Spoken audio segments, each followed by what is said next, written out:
Selamat datang di kolam koi kami. Pertama, perkenalkan saya memberi sharing tentang teknik pembuatan kolam koi dulu. Teknik pembuatan kolam koi biasanya jangan sampai asal-asalan, karena nanti berdampak kita akan kesulitan ke depannya. Ada banyak tentang cara untuk pembuatan kolam koi agar untuk pemula dulu ya, tidak untuk yang udah senior. Yang senior kadang-kadang juga yang sudah senior akhirnya harus membongkar ulang semua pompa, semua kolam dari mulai chamber, terutama paling penting itu chamber tuh ada beberapa kotak. Nah biasanya tuh suhu juga udah tahu semua. Di dalam kolam koi itu pasti memiliki chamber atau filternya itu harus paling nggak sepertiga. Nah, itu teknik pembuatan chamber dulu yang paling penting menurut saya, menurut para suhu-suhu yang saya baca referensi dari semua yang saya jalani sebagai penghobi.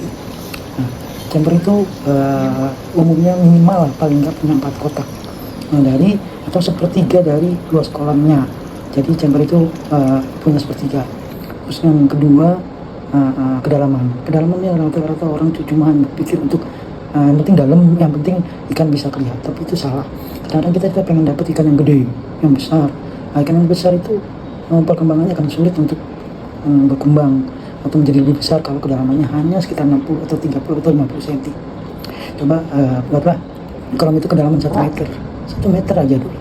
Nah, pertama dari situ dulu, dari sepertiga chamber luasnya dan kolamnya.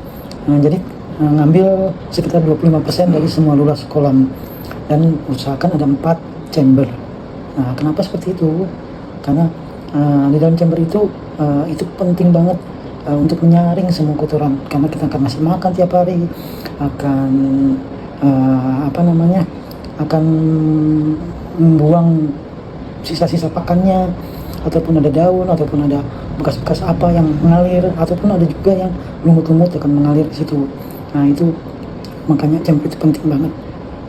Kekuatan kolam utamanya itu akan ada di chambernya atau di kata jantungnya.